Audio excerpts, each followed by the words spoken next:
Okay. Yeah, before we get started, I first want to send out our thoughts and prayers to the family of Phil Weezer. Many of you probably know Phil. He's a great West Virginian, passed the other day, and great supporter of our program, of WU, of athletics, and been a really good friend for a long time. In fact, allowed me to stay in this condo when I first came back in December was originally going to be like 2 weeks, and I wound up staying there 4 months. So, but his wife Dana and his family, our thoughts and prayers are with him. Great man. He was a great man. So, go ahead. Rich, start with the running backs. I mean, Yeah. You ever had a string like this, and what are you going to do? Yeah, I know, isn't it like just okay? Well, the bad luck was over with, right? We got Dior's coming around, and next thing you know, now he's out for the season. So probably going to have to play Curtis more at running back. Curtis Jones, he was just doing a little bit. He's probably going to do a little bit more. Obviously, Sincere Bowers is going to get a crack to do some stuff. But it's been the quarterback and the running back situation is funny because I know a lot of teams are like, boy, we've battled some injuries when they lost one guy. How about losing 3 or 4 at that position? So we'll get it all the way this year and then go from there. Clay Edge healthy enough? Or? Yeah, Clay is going to be able to practice this week. Should be able to help as well. Tyler Jacklich, who has been hurt, he would have been playing the last couple of weeks. He's got a chance. He's a bigger guy. He's got a chance to play this weekend. We'll see what happens in the next couple of days. People talk about this Texas Tech D-line being really dominant. Where does it fit among the ones you faced?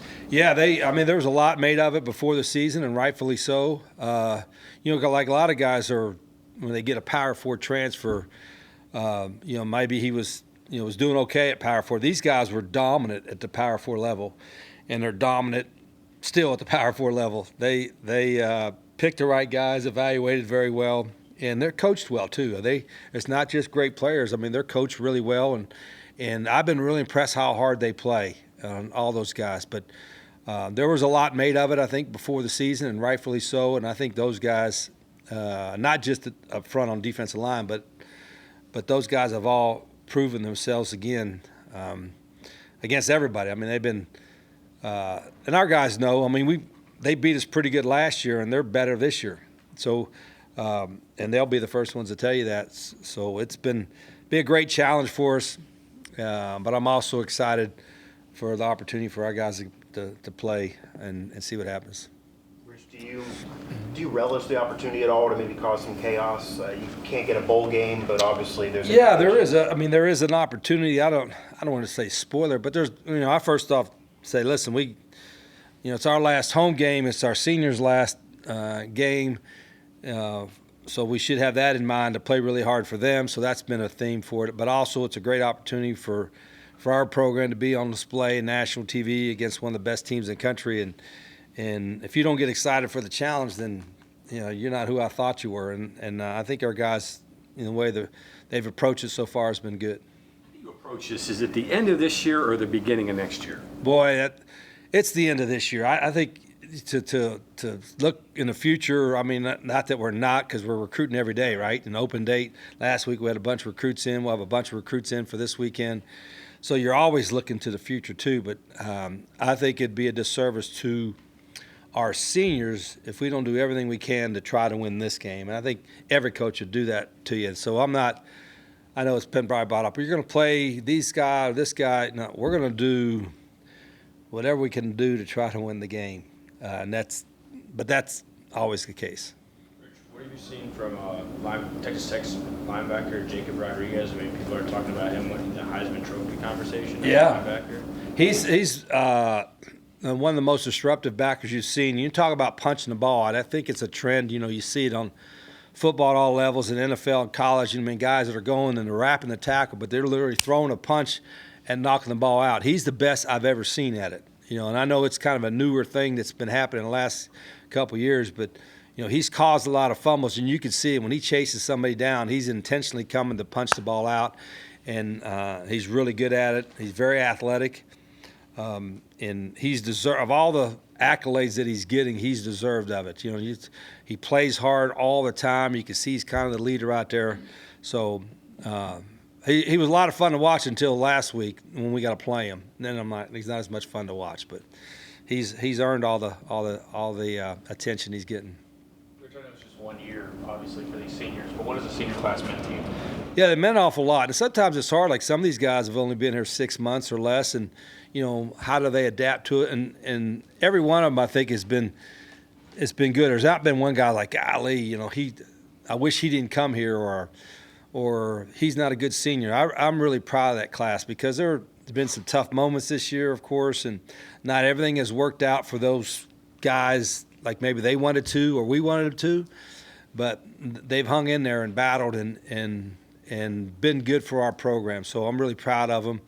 Whether they're a guy that's been here 1 year or 5 or 6 years, they've worked really hard to help us get our program where we want to. And we're a long way from getting there, but this senior class has, I think, at least helped us establish the culture in some way.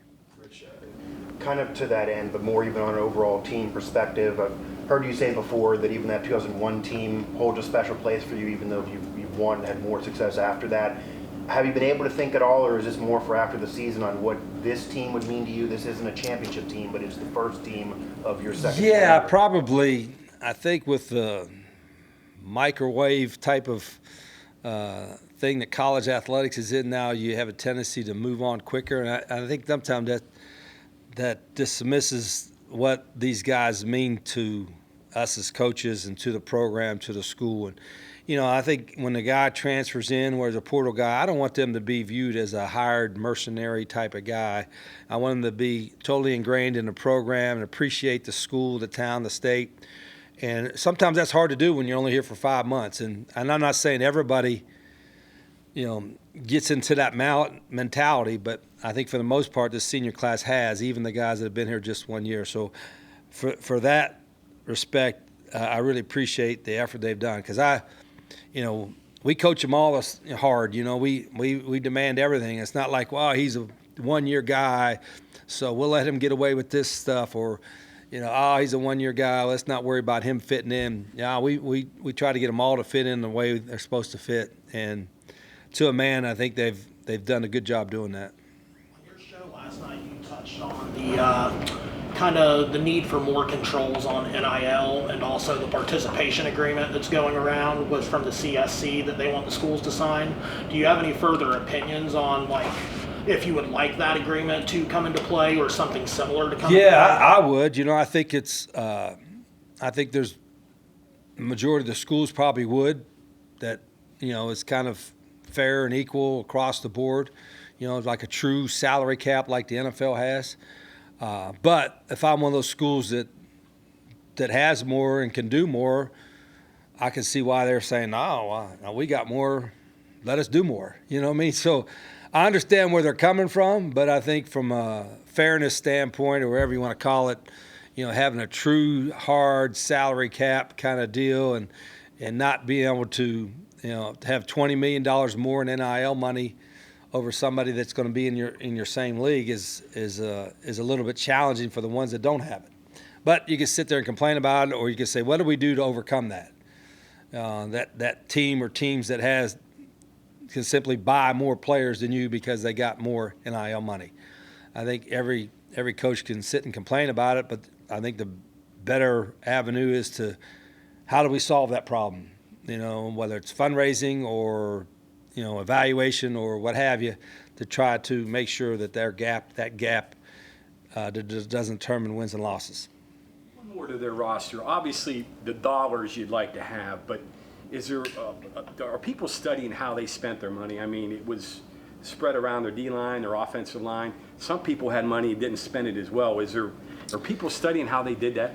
Oh, I'm sure we are. I think everybody is. If you're going to study people that are doing well, like winning, and why are you winning? There could be, obviously you got the right players, you got the right staff, you got the right facility, you have, there's usually a multitude of reasons that you have so much success, and they've, look what they've done in 1 year with it. But again, they evaluated the right guys. They did a great job evaluation first off, and then I don't know what everybody on their roster is getting paid, but it seems to me that they distributed in the right way, and all their guys play really hard. So it didn't affect their culture. If these guys are getting all this money, and maybe these other guys weren't, it looks like to me they still have a great culture. So there's a lot to learn from studying. I'm sure they won't tell everybody what how they went about their process, but A lot of hits.